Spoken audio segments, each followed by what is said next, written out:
Kita ngomong yang bersifat menghibur. Oke. Lagu Ebit ini lagu kuda Troya. Lo cidokmu.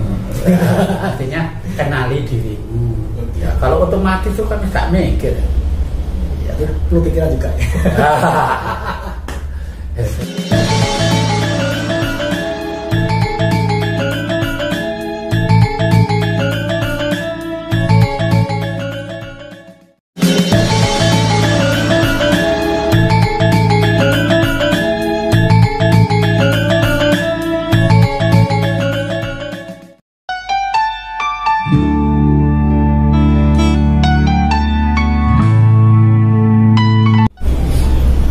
Assalamualaikum warahmatullahi wabarakatuh.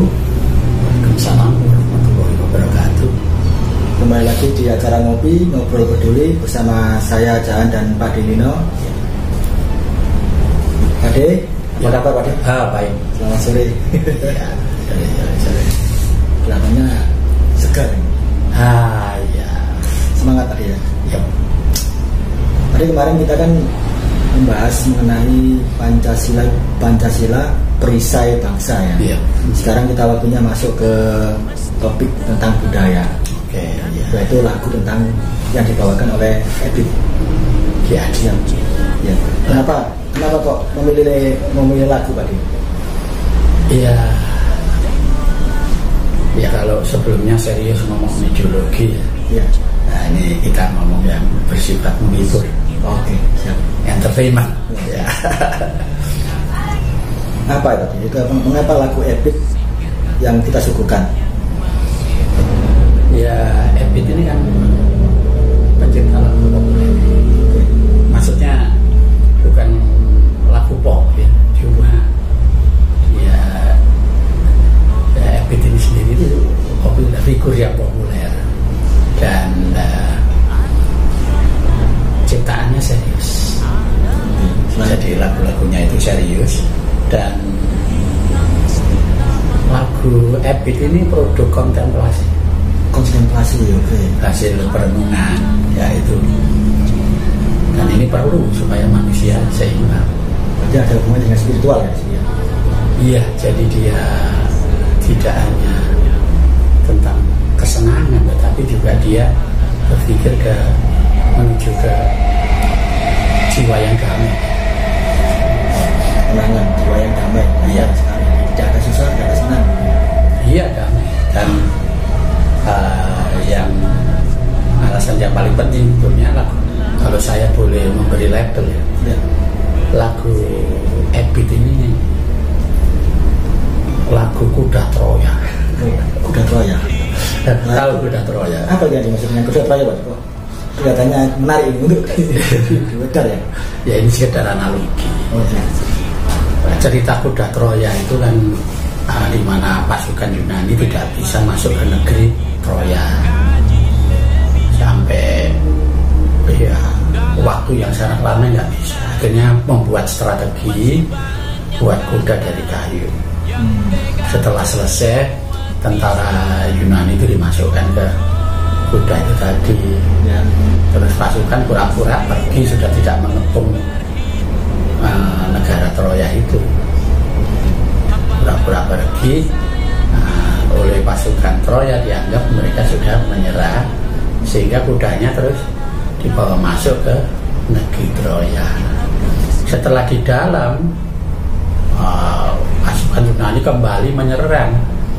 Tapi di dalam kuda itu kan ada pasukan Yunani juga ya. Ya itu akhirnya pasukan itu sudah ada di dalam dan mengalahkan negeri Troya. Jadi semacam siasatnya. Siasat, jadi kuda Troya itu siasat. Lagunya Ebit itu termasuk lagu siasat. Kenapa lagu siasat? Karena awalnya kan ini mau senang-senang dengarkan lagu ya. Iya. Tapi tanpa terasa dengan lagunya Ebit itu kita dibawa ke alam rasa, alam batin. Gak terasa maunya seneng-seneng, sekedar seneng-seneng, tapi dirasakan akhir lagu kok jadi damai.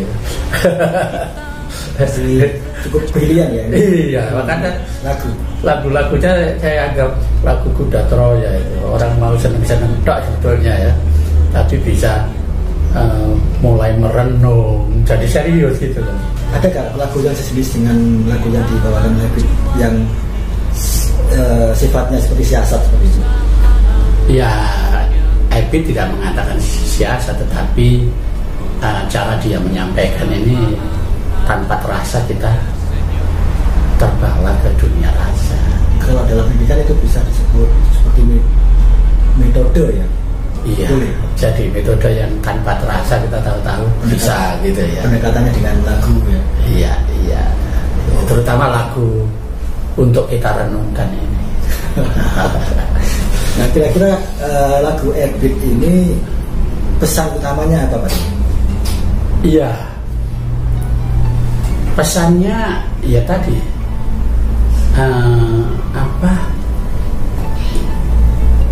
kita diajak untuk mengevaluasi ego kita. Ego manusia itu, Habib mengajak kita untuk mengevaluasi ego, sehingga ego mau mendengar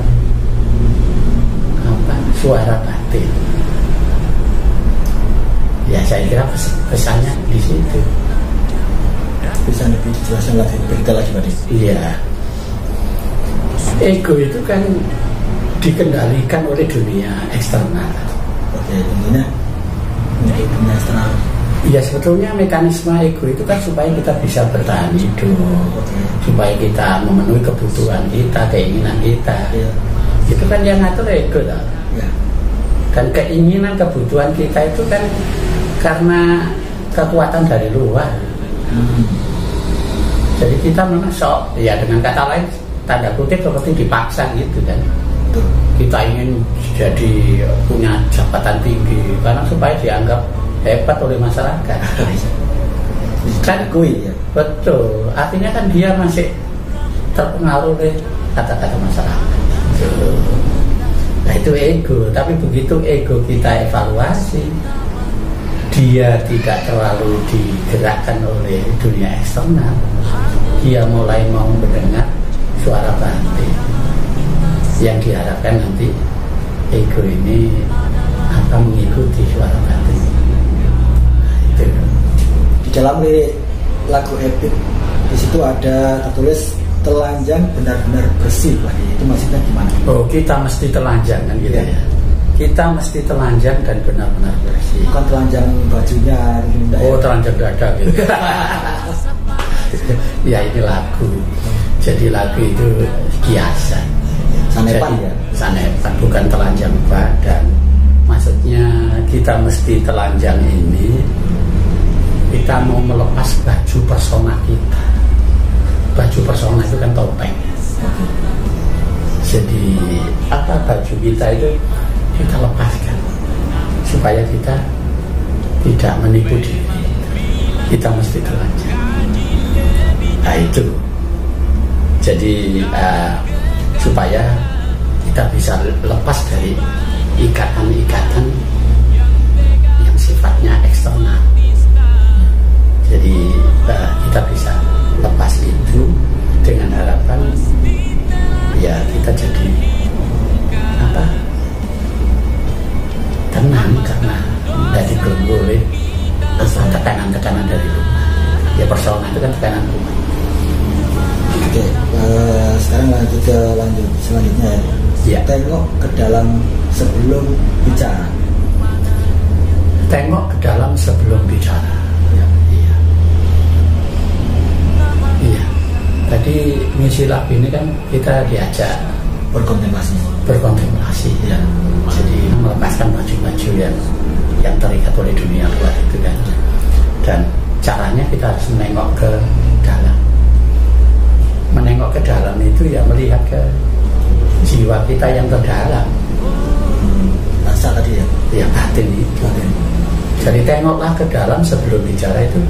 Lihat dulu dirimu di dalamnya. Kalau psikologis istilahnya, lihatlah jiwa tidak sadar. Kenalilah jiwa tidak sadar. Lihatlah ke dalam. Jadi sebelum bicara, karena wong Jawa tambah ndelok jidokmu, artinya kenali dirimu, yang sisi gelapmu kenali sebelum Anda bertindak atau bicara. Dia menggunakan bicara, artinya mengekspresikan ini, bisa bicara, bisa bertindak di situ. Itu maksudnya. Lanjut ke berikutnya. Singkirkan debu yang masih melekat. Iya, tadi suruh melihat ke dalam dan singkirkan debu yang masih melekat. Sesuai dengan pesan kita harus bersihkan dan benar-benar bersih kan gitu. Singkirkan debu ini ya masalah-masalah yang ada dalam jiwa kita. Di dalam jiwa kita itu kan ada trauma, itu yang kadang membuat kita tidak happy dan kita bertindak yang justru merugikan kita sendiri kan. Jadi harus kita bersihkan. Jadi dendam, trauma itu kan bisa dendam, kita kenali kemudian kita atasi gitu. Cara mengenalinya itu gimana Pak? Nah, seperti pemirsa supaya tahu mengenali traumanya seperti apa. Terus cara untuk mengatasinya seperti apa. Misal kita punya trauma mendalam tentang sering ditipu orang misalnya. Sering, ya itu trauma namanya ya. Trauma ya. Jadi singkirkan debu yang masih melekat. Yang masih melekat ya. Trauma itu termasuk ya debu yang masih melekat. Karena apa? Karena dulu pernah ditipu orang ya. Sehingga Anda akan trauma kalau ada orang berusaha untuk mengakali Anda kan gitu. Nah itu harus apa ya, harus dikenali. Jadi reaksinya orang trauma itu kan langsung negatif kan ya. Jadi tidak perlu negatif, tapi bisa apa dikenali. Oh ini trauma saya, harus dihitung betul. Oh redam. Iya, trauma itu dicegah supaya trauma itu kan seperti aplikasi komputer loh. Dia langsung bekerja otomatis. Insting. Ya, namanya dia masuk di shadow ini. Jadi dia sudah apa ya, trauma itu ya menjadi otomatis itu. Kalau kamu dulu pernah direndahkan orang, tiba-tiba ada nada yang merendahkan, itu langsung otomatis ada serangan defense gitu. Nah itu harus dikenal. Oh ini trauma saya. Karena tidak semua orang yang kebetulan memicu trauma kita itu tidak seperti yang orang yang kita pernah temui sebelumnya. Jadi kita kenali aja ini apa benar-benar seperti dulu atau tidak. Jadi kalau trauma itu kan otomatis jalan, langsung jalan. Nah itu kita pahami. Ini termasuk debu-debu itu. Trauma itu ada debu-debunya. Penyakit jiwa atau penyakit hati itu ya. Iya, jadi kita kenali supaya kita bisa memperlakukan trauma itu dengan baik sehingga kita bisa mengambil keputusan yang tepat. Begitu. Menjadi manusia yang bijaksana dalam perlakuan ya. Iya, kalau otomatis itu kan nggak mikir. Ya, itu pikiran juga. Iya. Iya. Rasa-rasa tapi kan betul. Iya. Oke. Sekarang lanjut. Iya. Yang selanjutnya yaitu anugerah dan bencana. Pengertian anugerah dan bencana atas kehendaknya. Ya, jadi tetap pada yang kuasa. Yang kuasa. Jadi anugerah dan ya, anugerah dan bencana itu sudah kehendaknya yang memang tidak bisa ditolak.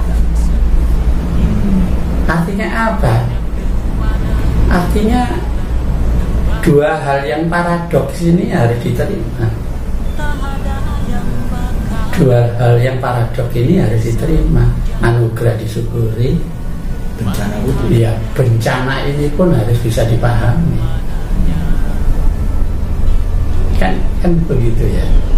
Nah, itu dalam ilmu jiwa juga sama. Ilmu jiwanya unity. Jadi baik buruk itu ya memang harus diterima. Baik buruk, hitam putih, laki perempuan, dualisme ini kan paradoks. Ya, itu kuncinya kita harus menerima hal-hal yang paradok ini, karena itu memang sudah ketetapan. Karena atas kehendaknya berarti ketetapan. Nah itu luar biasanya itu. Anugerah dan bencana atas kehendaknya. Sudah hukum yang maha kuasa. Ini kalau saya boleh bertanya Pak ya, kalau saya gampangkan sangkut pautkan dengan ideologi antara anugerah dan bencana dari sebuah ideologi kelompok tertentu. Iya. Bahwa bencana negara kita ini disebabkan oleh ritual-ritual tertentu yang dianggap syirik, dianggap seperti itu. Padahal bencana kan konsepnya di sini kan semua adalah anugerah. Semua anugerah. Jadi semua ada maknanya karena atas kehendaknya. Betul. Dan tentu saja ada maknanya. Jadi kalau itu namanya spekulasi yang diyakini tahu dari mana. Itu spekulasi.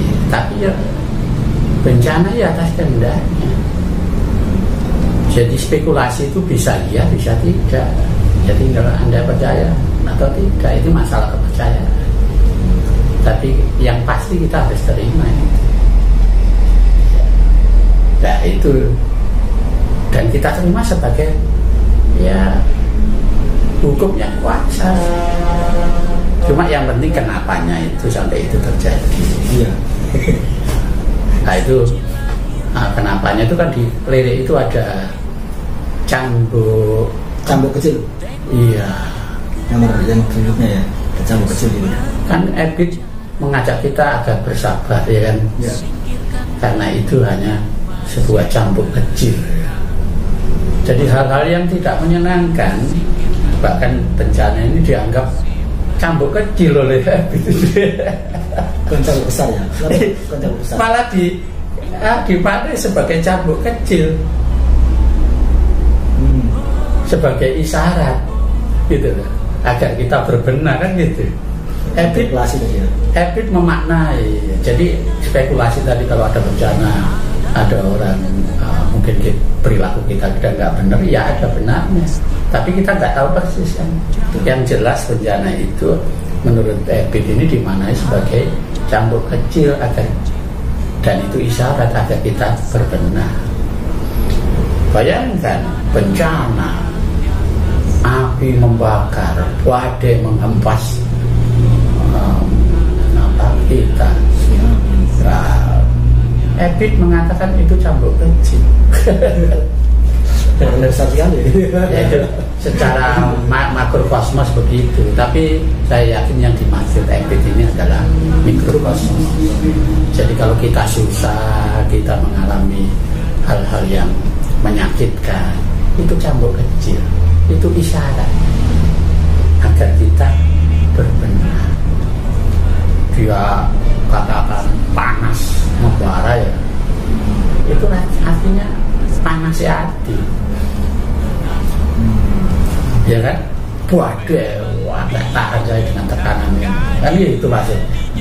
Kalau ke dalam, tapi kan ngejak ke dalam.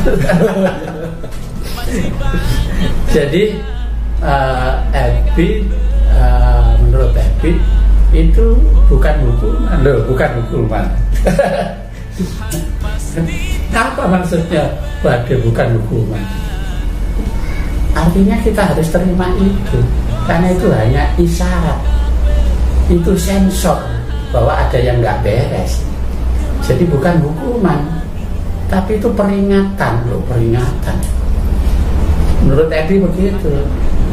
Jadi itu bukan hukuman, tapi agar kita apa tadi? Iya, kita mau berpikir, kita mau menggunakan rasa kita.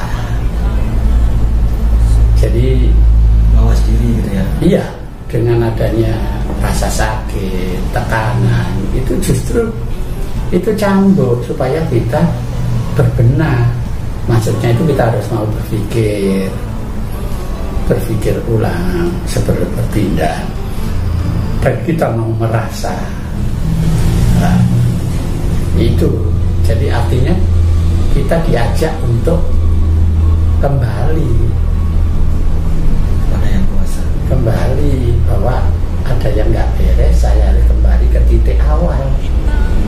Caranya ya sujud, merunduk katanya Abid kan, merunduk dan sujud kepadanya. Artinya kesadaran kita harus tunduk kepada rasa, karena kehadiran yang kuasa itu lewat rasa. Tapi sebaliknya kalau orang yang gagal untuk berpikir dan menggunakan rasa, di Abid disebutkan ada yang malah berbuat nista dalam situasi bencana ya. Jadi memanfaatkan kesempatan. Nah, ini artinya jiwa-jiwa yang gagal untuk berbenah. Dia mau melakukan hal nista, memanfaatkan, mencuri. Jadi oportunis. Dia kehilangan rasa. Sehingga kalau kehilangan saya, orang yang kehilangan rasa akan teraliniasi, akan terbuang sendiri, tereliminasi. Jadi bahkan ada istilah non being, ya. Gagal untuk jadi manusia. Orang non being itu orang yang gagal untuk jadi manusia. Manusia yang sebetulnya karena zero feeling. Dia sudah tidak menggunakan rasa lagi. Dia hanya survive, bertahan hidup. Seandainya berhasil dia hanya senang. Kan gitu. Ada bedanya binatang. Ya saya tidak mengatakan begitu. Dia tetap manusia, cuma dia terbelenggu oleh dunia eksternal. Sama sekali dia tidak masuk ke dunia batinnya. Dan jembatannya adalah rasa. Nah itu. Oke. Lanjut. Ya itu campur kecil itu mana? Ini ada lirik tapi kok bukan kata-kata, kan seperti du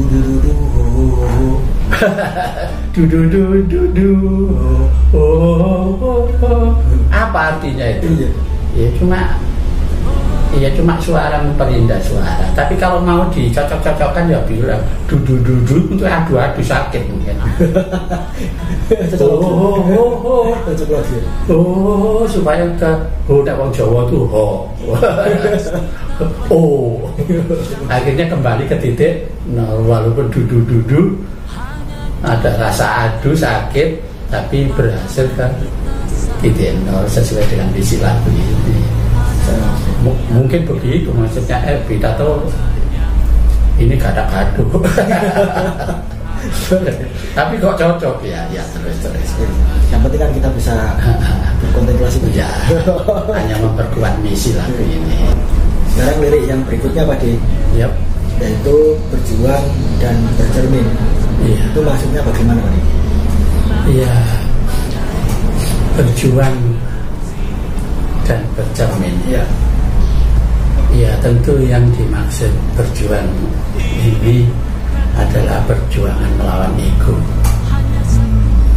Jadi agar ego ini kan lebih condong terpengaruh oleh faktor eksternal, terpengaruh oleh perlakuan orang dari luar, status, prestise, privilege ya. Jadi ego ini cenderung terbelenggu ke sana. Nah, kita memang perlu harus kontemplasi, berperang ya, berjuang untuk mengevaluasi ego. Jadi ego ini supaya tidak 100% terbelenggu oleh faktor eksternal. Artinya ego hendak berjuang agar ego ini mau tunduk kepada rasa. Jadi ego tidak dikendalikan oleh eksternal, dunia eksternal saja, tapi ego juga mampu mendengar suara batin. Ya itu. Istilah suara batin itu selalu mengarahkan kita kepada kebenaran ya. Iya, dan betul. Hal yang baik dan terbaik untuk kita. Gitu. Ya, dan itu bahasanya adalah rasa yang bisa nangkap. Nah, dan bercermin. bercermin itu ya melihat sisi gelap kita, introspeksi. Ya introspeksi. Jadi kita kenali sisi-sisi negatif kita. Jadi kadang-kadang ego menipu kita seolah-olah kita tidak mau menerima kenyataan bahwa manusia itu ada sisi negatifnya. Jadi kita harus kenali dan kita akui, sehingga kita kalau sudah kenal kan bisa memperlakukan dengan baik kesadaran kita itu. Ya, itu. Oke. Dari lirik setelah berjuang dan bercermin, situ ada lirik lagu lagi yaitu buatlah dia tersenyum. Iya, buatlah dia tersenyum. Nya di sini kan yang Maha Kuasa. Jadi kita harus bertindak agar yang Maha Kuasa tersenyum. Ya tentu saja kita tidak bisa bayangkan senyumnya kayak apa. Tapi kalau secara psikologis kita harus lepas dari belenggu-belenggu pengaruh eksternal agar kita bisa mengenali diri kita dan kita bisa mengintegrasikan bayangan-bayangan kita, hidup kita, sehingga kita bisa merdeka. Nah, kalau kita sudah merdeka, kita ketemu jati diri kita. Saat ketemu itulah ada damai, itulah senyumnya. Berarti tolak ukur daripada senyumnya dia Tuhan itu adalah dari kedamaian, rasa damai dalam diri kita. Betul, indikatornya kalau kita sudah damai, bukan senang loh ya. Kalau kita sudah damai itu artinya yang kuasa sudah tersenyum. Berarti senang itu bukan berarti damai ya, tapi damai bisa diartikan senang. Iya, jadi kalau senang itu kan sifatnya sementara. Tapi kalau yang damai itu kan yang langgeng. Dan kalau senang itu tidak selalu benar, salah itu juga bisa senang. Anda menikmati apa, walaupun itu salah ya senang. Anda mencuri, menikmati uangnya juga senang. Paradoks juga ini. Iya, tapi bukan damai. Iya, tapi kalau lihat kita misalkan ada mencuri terus yang merasa senang kalau udah mulai banyak harta misalnya dari hasil curi ya, itu senang. Tapi dalam batin tidak damai. Tidak damai. Kalau senang ya. Nah, indikatornya oleh siapa itu Ebit ini, buatlah dia tersenyum. Indikator tersenyum kalau dari kacamata psikologis saat hati kita damai, saat kita menemukan jati diri kita, disitulah ada kedamaian. Ya itu indikatornya. Tapi pertanyaan saya Pak, saat kita sudah menemukan jati diri kita, tidak menutup kemungkinan atau tidak dapat dipungkiri bahwa kita sebagai manusia biasa pasti tidak akan luput dari suatu kesalahan ya Pak. Iya betul. Tapi tetap ada itu. Walaupun sudah ketemu dengan jati diri kita. Kalau kita sudah ketemu jati diri dan apabila itu sudah terwisuda, iya. Kalau saya itu terwisuda gitu. Nah kalau kita sudah terwisuda, ketemunya itu bisa abadi. Tapi kalau masih dalam perjuangan, ya akan ketemu, tapi belum nyatu. Jadi kalau belum nyatu ya bisa kembali terbelenggu lagi. Ya itulah. Luar biasa sekali ya. Iya. Namanya lagu daripada Ebit. Iya. Kelihatannya mengajak senang-senang, tapi ternyata menggiring kita untuk bisa merasakan wilayah rasa ya. Betul. Itulah lagu Kuda Troya. Lagu Kuda Troya. Mungkin sampai sini Pak ya. Tutup, sudah cukup Pak ya. Iya. Karena waktunya sudah cukup. Mungkin dari sini dulu kami mohon diri teman-teman semuanya. Marilah kita berkontemplasi dengan lagunya Ebit, karena lagu Ebit ini cukup bagus untuk supaya kita menjadi pribadi yang lebih baik lagi. Sampai sini kami akhiri. Assalamualaikum warahmatullahi wabarakatuh. Salam ngopi, ngobrol dulu.